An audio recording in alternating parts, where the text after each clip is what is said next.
to the Raise Your Energy podcast. My name is Linda, I'm your host and energy expert. Today we are going to look closer at the difference between the brain and the mind. You will discover the difference between these two, and then I'm going to introduce you a little bit more to your mind and how it actually works so you can work better together. How does that sound? Great? Okay, let's get started.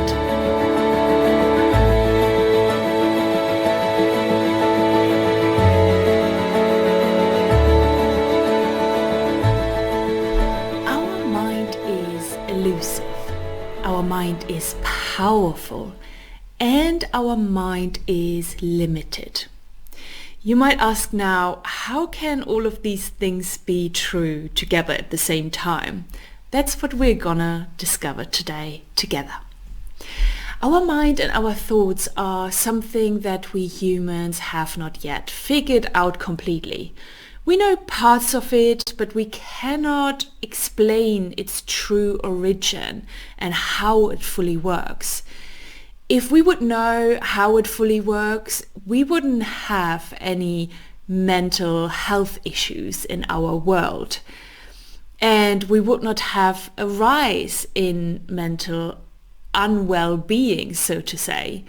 But that is not important for us to be able to start using the knowledge that we do have about our mind to our advantage, to our benefit, and for our own wellness and health. So enough people have figured it out already many times before in all ages. It just seems we keep forgetting and have to remember all over again. And maybe until now we have just not given our mind enough energy and focus than our body. Our mind is a word that describes various mental activities like thinking, imagining, remembering. All of these activities are more elusive because we can't grasp them with our five senses, right? We cannot see our thoughts, we cannot hear them, we cannot smell them, we cannot taste them, we cannot touch them.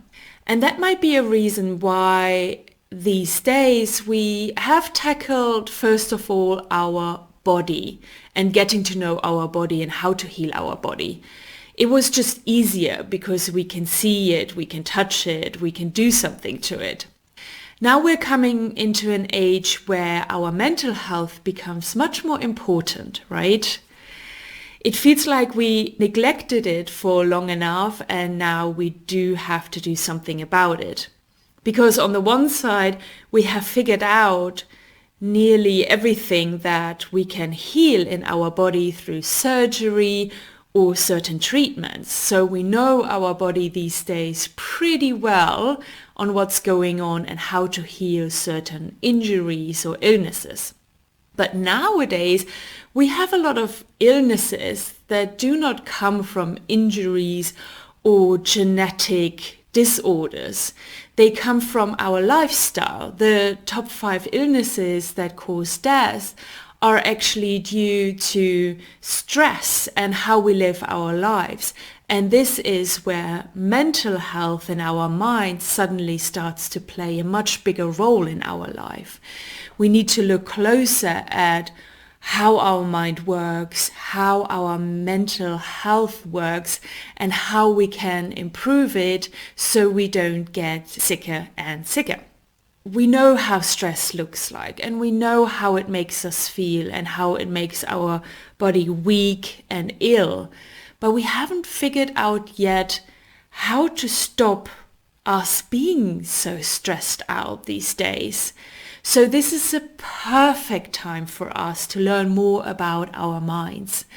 And even if it is elusive, even if we cannot touch our thoughts, we are able to manage them. We can apply practices, we can apply rules into our lives to make our mind work for us and not against us.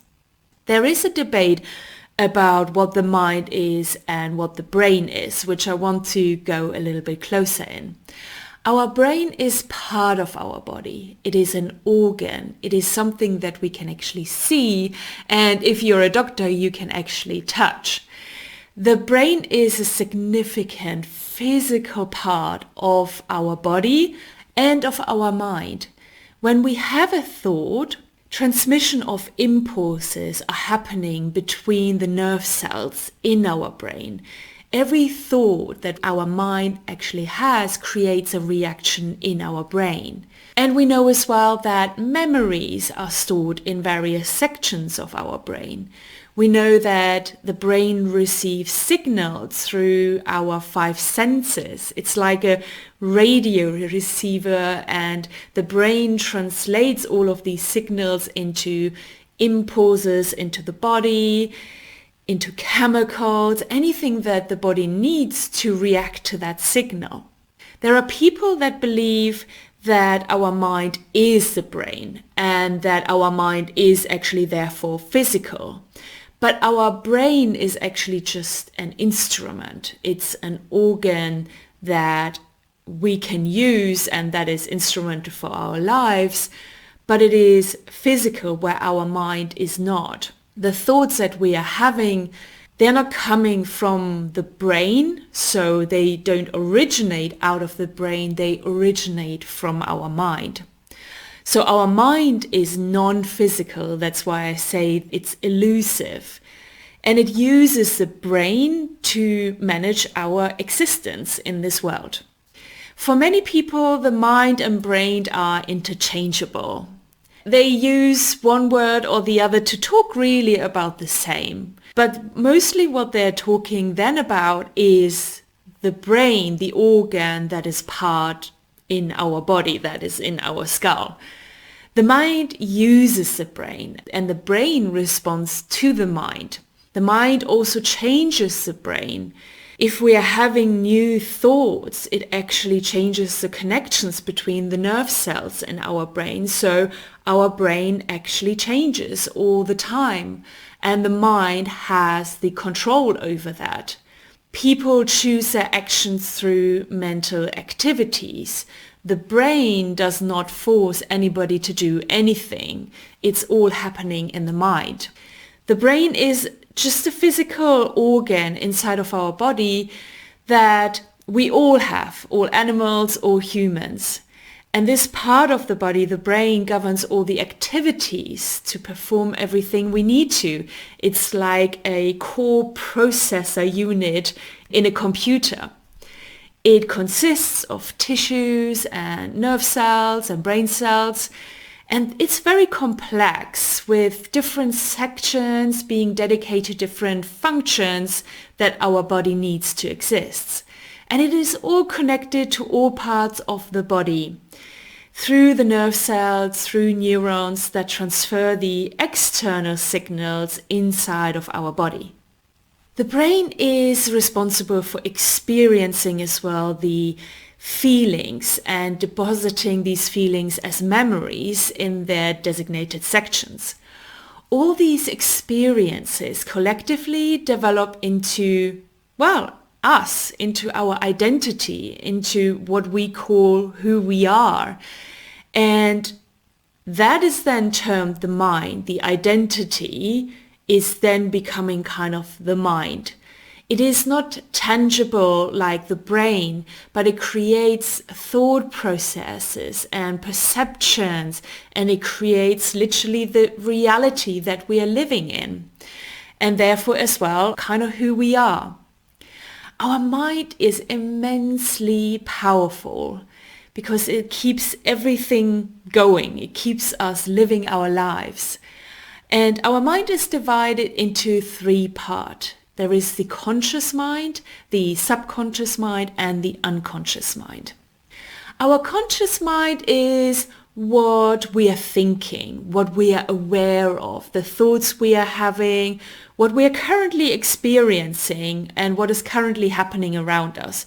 So me sitting here talking to you into this camera, giving you all of that knowledge, I'm doing that with my conscious mind. I'm aware of that I'm doing that, and that is all happening in the part of the mind that is very much conscious and that I have control of. Our conscious mind is what we are all aware of, but it actually is such a small part of the totality of the mind. It is something like 5% of the total mind that is the conscious mind. I know that sounds crazy. We think that, well, everything that we are aware of should be probably a pretty high percentage of our mind, but actually it's just around 5%, whereas 95% of our mind is the subconscious mind and the unconscious mind. Our subconscious mind is running all of the autonomic processes. That means the beating of our heart, the digestion of the food and what we're drinking in our intestines and in our stomach. It makes sure that our heart keeps beating and keeping us alive. These are all automatic processes that are happening without our conscious mind. Because if we would need to manage all of that as well in our conscious mind, we couldn't really do anything else. I mean, it would take a lot of energy for us to remembering every few seconds to breathe and for our heart to beat. So that's why you can start to see of how so much of our mind is actually happening in the automatic processes in our body, of where it spends a lot of energy and a lot of consciousness. The unconscious mind stores all of our thoughts and our feelings. It is kind of like the history of ourselves, everything we experienced, everything we felt before, and it turns it into memories that we are not really aware of.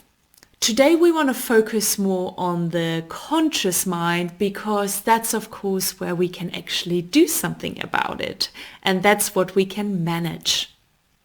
Part of our conscious mind is the analytical mind.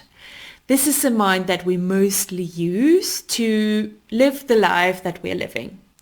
The analytical mind is doing the thinking. It's coming to conclusions based on the thinking process, and it makes decisions.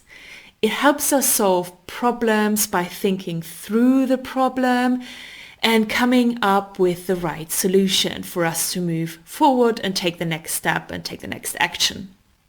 Every analytical mind can look different based on the individual's nature and nurture. That means the upbringing, on what they experienced so far. It can vary in how, for example, skeptical it is or not is, how open it is or how closed off it is for new information and new perspectives to come into their lives. So our analytical mind has its obvious benefits, but it has as well limitations. I will explain more soon. But before, I want to say that our analytical mind is the one that we have the greatest influence on. As it is so much closer to us than the subconscious and unconscious mind, it means we are able to change it, to transform it, to make some little changes or some bigger changes. We can develop our conscious, our analytical mind. It's as well the gateway to be able to make some changes in our subconscious or unconscious. Even if we don't have direct access to it, we can access it through our awareness, through our conscious mind. If you understand your mind better, you know how it works, you can start making these adjustments. You can override certain things, you can change it to help you live a better life. A huge part of the human race is just not aware of how to influence their mind to their own good. It's not like we have a subject at school that is called Master Your Mind. So we have to learn it now when we are adults and start taking advantage of that knowledge that we do have to make our lives more happy and more joyful. So let's get to know our analytical mind a little bit better. It helps us to make sense of our environment, to choose between options and to take the next steps in any situation we are in. It helps us in our early days to go to school. It helps us to complete school.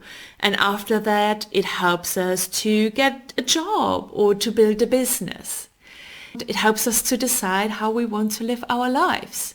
It wants us to be safe. It wants us to move on, but in a safe way. It doesn't want us, as in the body, to get hurt.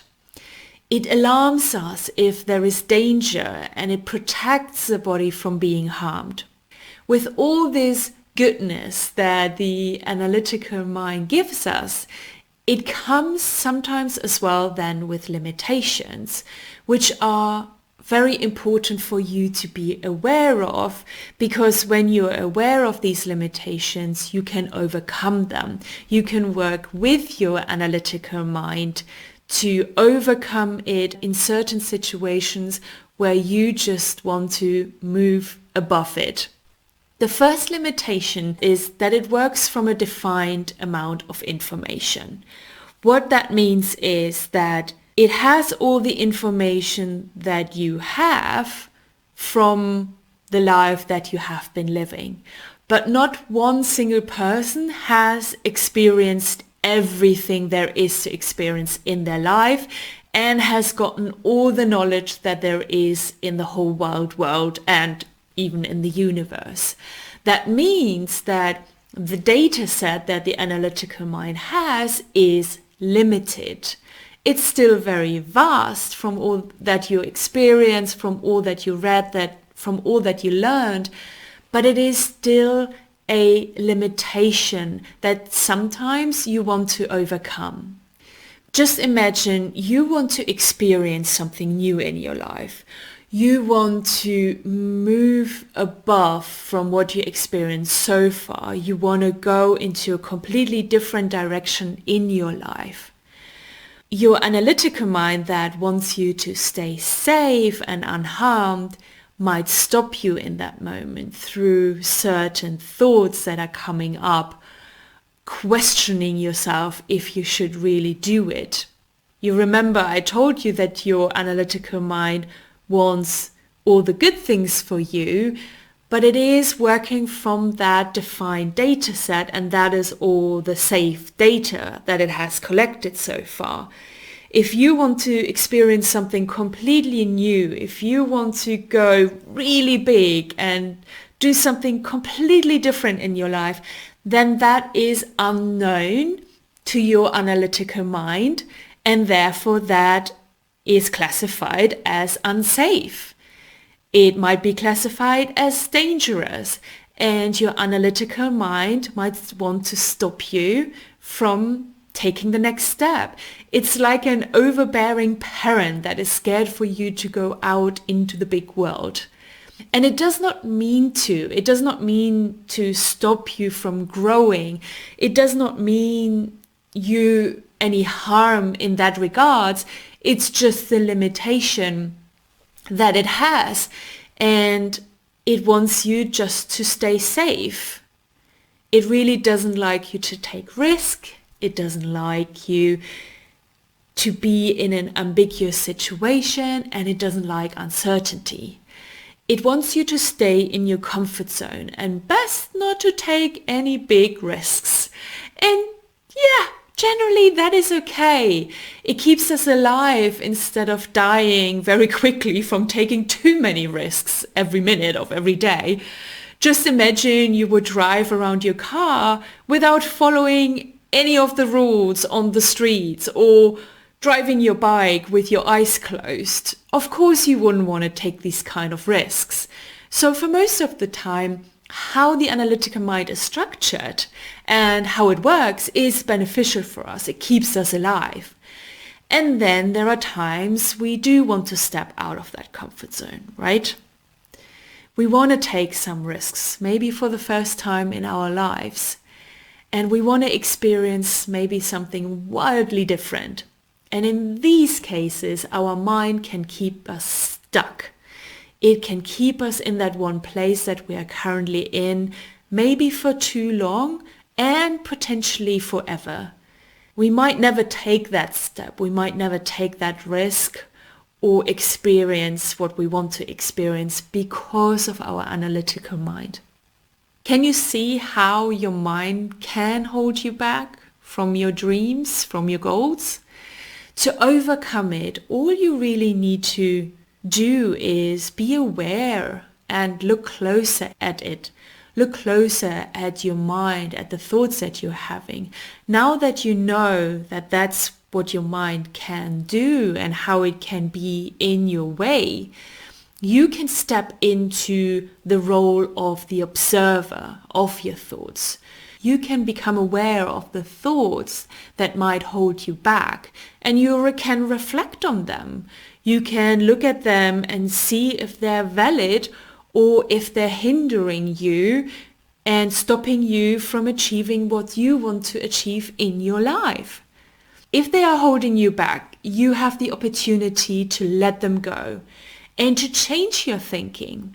It might either just need this one intervention, you might just need to catch it once and let go of the thoughts that are hindering you, or you might need to go through this little intervention a few times until that thought is really gone. But then you can overcome this thought and you can move forward anyway. You can take that risk. You can step out of your comfort zone if you know how this all works and that you can take control and manage your analytical mind. The good news is it can be done. You can change how your mind is thinking and you can stop it from having the thoughts that just don't serve you anymore. A good way to train your mind as well to just be a little bit less risk adverse is to be more open-minded and to keep learning and to keep acquiring new knowledge and new experiences in your life. Quite often people that are set in their ways, they're narrow-minded and they don't even ever consider somebody else's opinions or perspectives, they have stopped learning. They might think they know already everything there is to know, but as I said before, not one conscious mind has experienced everything that there is to experience. Not one conscious mind knows everything that there is to know in the world, especially in the area of experiencing it. Lots of people think that they know something just because they have read about it or they have heard about it. But true knowledge is through experience. Just because you read a book about swimming doesn't mean you know how to swim. You know just hypothetically how to do it, but until you actually do it and experience it, you don't really know how to swim, right? People who keep their minds open for new knowledge, for new experiences, for other people's opinions, for new perspectives, have more exciting lives. They just experience more. That's for sure. Let new information come into your life. Don't discard it. Don't put it down. Just be curious about life and the miracles that can happen and be eager to learn and experience something new. You might be surprised what comes up. Just because we have left school or university does not mean that we have to stop learning. We want to keep learning in our jobs, in our work. We want to keep learning about the world around us. We want to stay with the curve of how the humans are developing, because if we stop learning, we will fall behind the development of us humans. If you wish to achieve something in your life that has not come true yet, check in with your thoughts. See if there is something that you might want to adjust in your thinking. You could write it down. It's a very good exercise to write down all the thoughts that you're having about a certain topic, maybe a goal, maybe a dream. Sit in some silence, really give it some time to discover all of the thoughts that you could have, to see if there are maybe some that are hindering you and that are stopping you from taking the next step or reaching your goal. You might be surprised what comes out of the woodwork of your mind. And ask yourself, is there anything that I think that is standing in my way? Just by asking this question, your analytical mind has to give you an answer. It might not give you the answer straight away. It might take a few minutes, a few hours, a few days. By asking ourselves and our mind meaningful questions like this, our mind has to respond. Our mind is actually constructed to answer every question that it gets. So you will receive an answer. You might just need to be a little bit patient. We talked about how important it is to access new information through reading new books or through talking to new people and asking them for their opinions. But there is another way that you can obtain new information. You might not obtain it very consciously, but it will still be able to change your life to the better. And that is accessing new information through the meditation, through a meditative state. And that is information that is not coming from the 3D world that we're living in, the physical world. It comes more from the universe, the universal energy. By moving into the meditative state, your brain moves into certain brain waves that switches off the analytical mind. Your brain is like a radio station that constantly receives information. And your analytical mind might sometimes stop information to come in. It's like a filter. And sometimes it doesn't like certain things, right? We talked about that. So switching off the analytical mind during your meditation stops you from having thoughts, and it slows down your brain waves. What happens is that it opens up the subconscious mind that receives information unfiltered.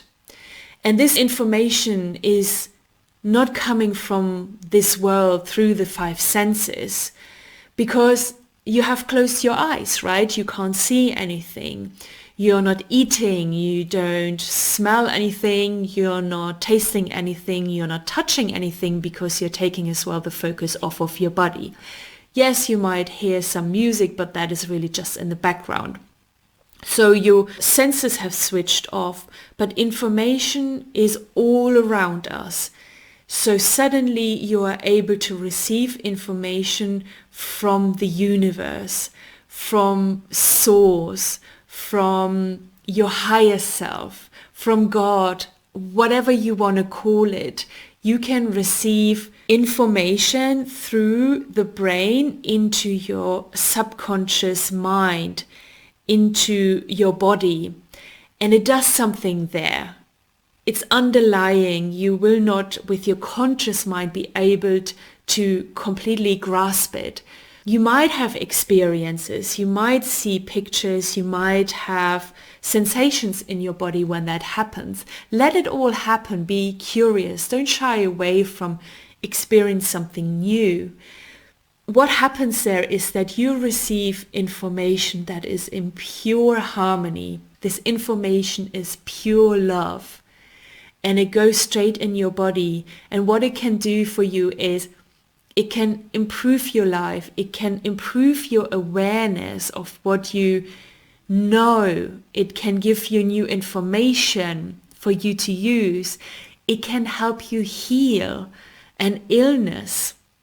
It's all pure love that is coming inside of you during your meditation when you open the gate and your analytical mind doesn't stop you from receiving that information. That's where the magic happens. So next time when you meditate, when you go into this meditative state, you know a little bit more of what can happen. Like I said, don't shy away from it. If you have some sensations, just let it happen. Trust that something amazing is happening and that you receive kind of like a biologically, mentally and spiritual upgrade inside of you. So I hope you learned something new today about your brain, about your mind, and how you can use your mind for your own good. Thank you so much for listening. It has been a pleasure as always. And let me know in the comments of how you liked the episode. I love to receive your feedback. Thank you again, and with that, I love you and leave you. Talk soon, and bye bye.